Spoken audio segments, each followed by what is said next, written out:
Hi, everyone. This is Rico Figliolini, host of Peachtree Corners Life. Appreciate you joining us on this podcast.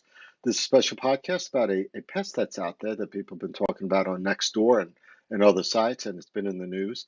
Although not just showing up today, it's been around for several years, but I have an expert on from UGA Gwinnett Extension Program, and he'll be speaking to us about it. For those that aren't familiar with the Joro Spider, I have one near the house. I have several actually. There's actually four different webs that are hosting the spider that they've built, and we're going to be talking about that particular pest. And let me bring on with me um, Tim Daly. Hey, Tim. Hey, Thanks for Rico. joining me. Good Sure. morning. Good morning. So I was out there this morning videotaping that spider, and then I realized with three other webs between two big trees I have, and they all have their own little big spiders. And these spiders, you might not be able to tell from the video particularly, but they are the size of a palm, and they stretch out. So Tim's with the Gwinnett Extension Program, right? Well, actually, tell us a bit about yourself, Tim. Give us some background Okay. and what you do. All right. Well, I'm one of those rare local native from Decatur, DeKalb area. I got 2 degrees from UGA and the College of Agriculture, my master's in entomology. I've worked in a lot of ornamental horticulture, landscapings many years ago, stormwater conservation programs, and also I've been with University of Georgia Extension here in Gwinnett County since 2006. Do a whole bunch of different things from consulting with homeowners to programs for landscapers and what we call green industry. We have a large group of master gardener volunteers in doing school outreach programs, amongst other things. So, Cool. And you've been an award recipient of the what was it, 2020 Award of Excellence presented by the Georgia Master Gardener Association as well. that's Uh, correct. Yeah. yeah, so it's kind of neat that so many different areas of outdoor environment that you've been involved in. Oh, yeah. So I'm glad to have you on the show about this. So, Joro Spider, I mean, I hadn't heard about it until only within the last few weeks. And in fact, when I started hearing about it, that's when I noticed we had one on the side of the house. And you cannot not notice it because it's so darn big. And the web is not your typical web. My wife says maybe you can pressure wash it off. And I'm like, that web, if you tug on it, you see how thick and hard that web is. Hmm. So can you tell us a little bit, maybe some history or a little bit more about where the Juro spider came from and all that? Give us some Okay. sense. First of all, just spiders are, some people call them insects, but they're not insects. They're related. They're in a class called arachnids, which are spiders, scorpions, ticks, and mites. And The Joro spider it originated in East Asia, places like Japan, where it's quite common, and it was ended up introduced in this country probably around 2014 in the northeastern part of the state. Up along I-85, as you know, there are a large number of warehouses, and we got stock being moved in from out of the country, from the airport, from the coast, Hmm. and scientists believe that it somehow got in through there and got out into the environment, and over time, it has populations have exploded because it's in a different environment as opposed to its native environment where there are controls on that population because it evolved there. Sometimes when it organisms are taken out of that environment, put in an extra one, they grow. They they can become invasive in nature. Now, in time, perhaps maybe their populations will decrease. It's too hard to tell. But spiders, they can get up to 3 inches long. They're yellow and black with some red markings on it. They're similar to our orb weaver spiders that are common this time of the year. Uh, but anyhow, the spiders, just to let you know, are no threat to people. They will not hurt people. They don't hurt pets. They won't hurt your plants. All they want to do is eat bugs, and that's what the webs are for. Now, that's where it was really bothersome to some people because the webs can get to be pretty good size. They're real Mm. sticky, strong webs. And I get calls, well, how do I get rid of Joro spiders? And the webs are bothering me. I know you can even, I saw some web being around some street lights the other night driving home and things like that. So yeah, the spider can be a nuisance, bothersome, but it's not a threat. It's, you know, like some invasive species can be a threat. This really isn't a threat to anybody. Um, Now, if Yeah, you have the spider, go ahead. I was going to say most spiders are venomous to a degree, but they say that pretty much it's almost like a bee bite, right? It might Yeah, well, hurt, might sting a bit. some spiders, yes, some though won't even do that. It just their fangs are too small to pierce human skin. Only spiders in Georgia that are poisonous are the brown recluse spider and the black widow. The brown recluse spider, it's when it bites, it injects a venom that causes the skin to die in an area.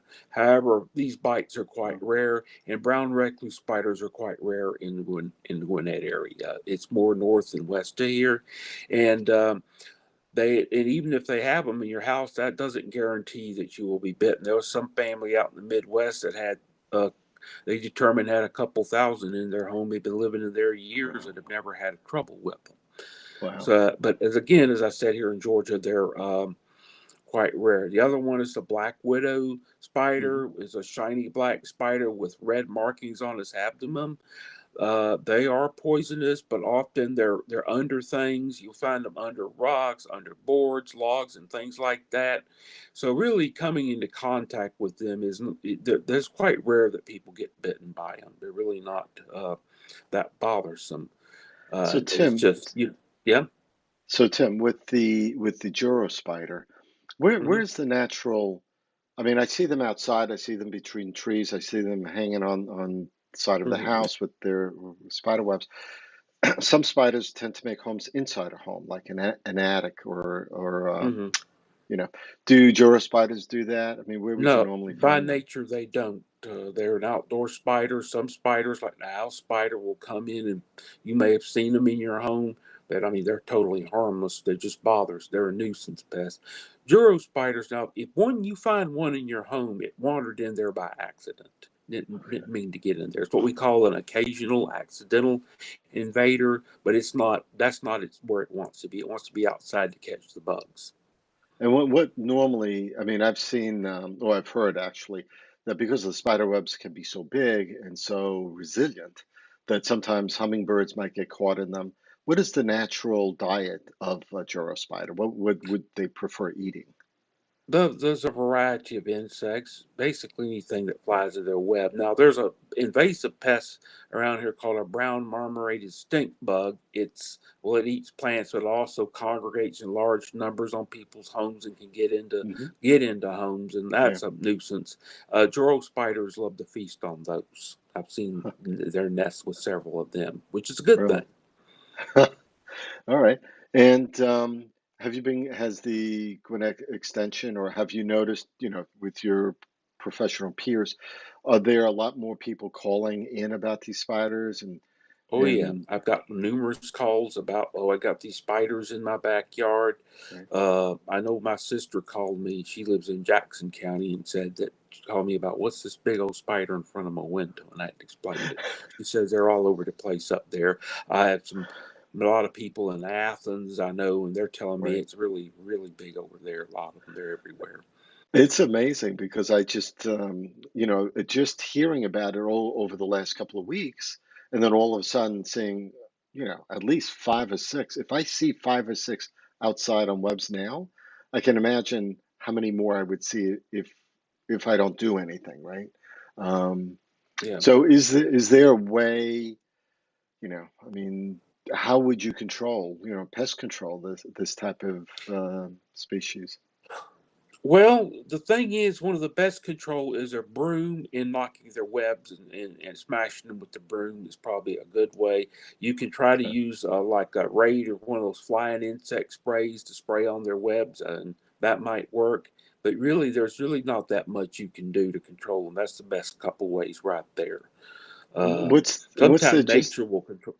The birds yeah, will like sometimes eat them, but really? those are about the only ways you can control them. Well, I wonder what the natural predator was for it in like Japan or other Asian countries. I would say certain species of birds, lizards, snakes over there, Hmm. and some of our native those organisms will prey on it as well, but Hmm. they're not as used to it. Right. So that's why what it does is it's like any invasive species. Where it comes from, it has evolved in that environment over the thousands or millions of years, and it's sort of been in under control where it fits into that environment. Right. And then it was removed from that environment, which is not true for all species of insects and plants and other things that are not native here, but some it is, and Right. they don't have those natural controls. The environment is conducive to their growth Hmm. and development, and next thing you know, they're they take advantage of that and can produce in large numbers. I mean, you see that a lot with plants. With of course, kudzu's one. Right. Privet is probably Yeah. even worse. I see English ivy. Avoid planting Mm. English ivy. Get rid of it Yeah. if you have it. So that's what Yes. basically it is. And of course, insect like fire ants. That's a perfect example of an invasive species there. And I think we've all had little run-ins with them, and they have very painful stings.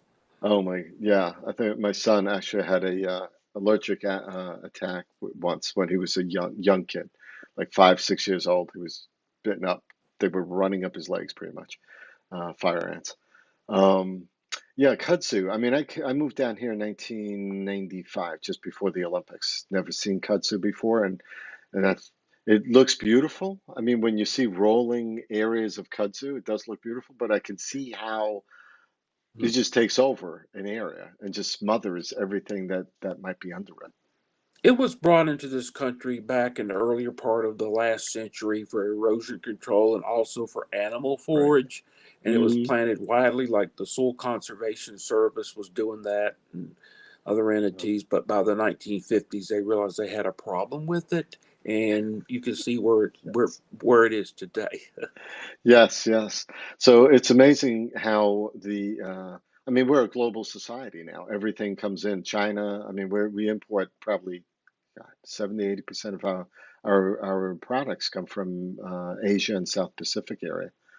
Well, the So no, thing is, yeah, the reason why, if you look, we got so many things that come from that part of the world is because that part of China, especially, is at the same latitude we are, and mhm, it's east and southeast facing an right, ocean, that the Pacific Ocean.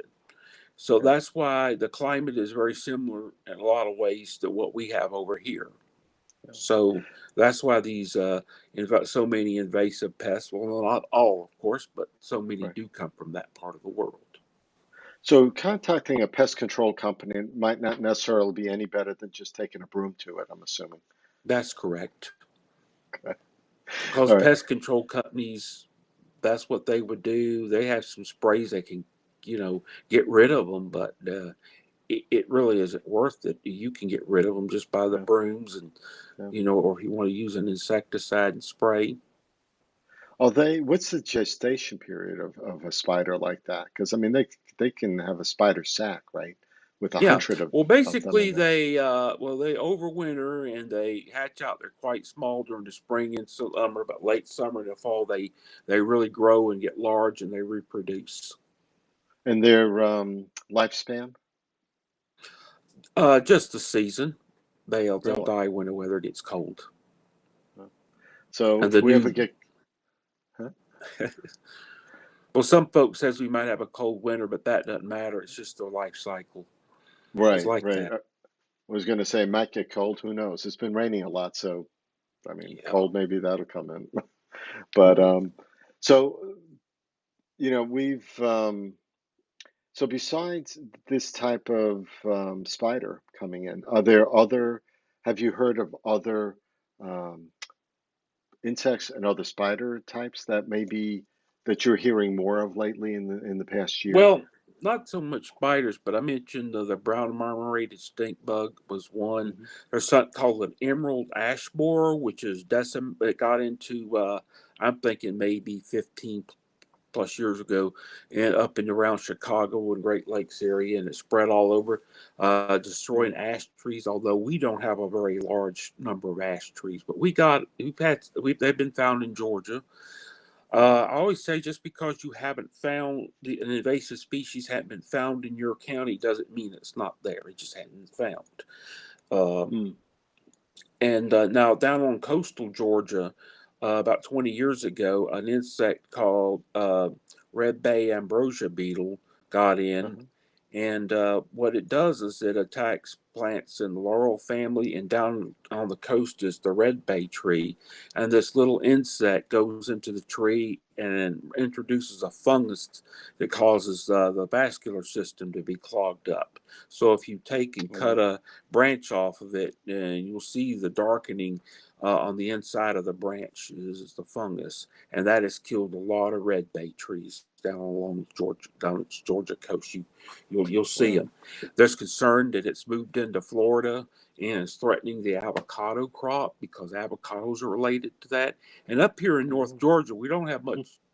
We don't have any red bays, but we have sassafras trees. There's been reports of it on sassafras. I know Cobb's had it. We found one was found here in Gwinnett, but it doesn't seem to be really detrimental to this tree. And sassafras are not that numerous. So you find so there are challenges that show up year by year and such on Oh this. yeah. Because Yeah. again, that those are the ones we know about. There's probably more that we don't know about that are here. Yeah, I would think, right? There's so many, yeah, I It's would it's think we like don't. I always say it's kind of like the COVID situation. They say, well, Mm. we had our first report in January, February 2020, but it may have been here earlier. For That's sure. sort of analogous. Yeah, yeah, that makes sense. And that's certainly likely because we weren't testing for it. So how would we know Right. otherwise, right? So, Gwinnett Extension, if people wanted to find out a bit more about what, what does Gwinnett Extension provide as far as services to its Gwinnett citizens? Maybe you can just share that with us as well before we Okay, wind up. well, we provide a variety of services. I know what we call agricultural natural resources, which I'm in. I got and we have it. We we consult with homeowners of various issues in their natural environment, whether it be Okay. their yards, trees, insect pests, and soil and water issues. Same with what we call the green industry, which is landscape, turf, tree care people. You see them all over the place. There are not there are a few small farmers, but there are not that many in Gwinnett. Equine, there is some Yeah. of that, but we have done some forage programs. Hmm. Um, we have a large master gardener program. This is a volunteer program. We train people to be volunteers and to do outreach programs, working with that, and school outreach programs. One of my program assistants works and has done extensive work in doing school and youth education. We Okay. also have our 4-H youth group. They have our 4-H agent, Pamela Block, does a fantastic job. I would recommend if you have kids in your Uh-huh. family, get them involved in 4-H. And then we have family and consumer science. And Nez Beltran's our FACS agent, and they do things like financial literacy, health, nutrition, things in that area, what used to be called home economics.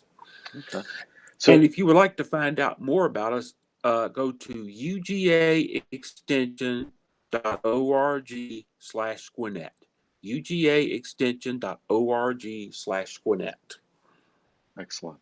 Excellent. And so if a individual homeowner would like to have a discussion about maybe the soil quality or what, soil erosion, they would come to Gwinnett Extension as well. We can reach They out could to you guys. come or call or email me. Okay. All right. Cool. We've been speaking to Tim Daly, County Extension Agent here in Gwinnett County, UGA Associated. Um, about Joro spiders, which is that invasive species that's taken over the discussions online when it comes to pests here in Gwinnett County. I know one next door. It's been like everyone's been talking about it. And how do you get rid of it and stuff. And certainly, I have, like I said, 4 webs out there around the house, and I'm sure there'll be more if I let it go. But I do appreciate Tim educating me a bit more on Joro spiders. Tim, thank you for being with me this morning. Um, thank you.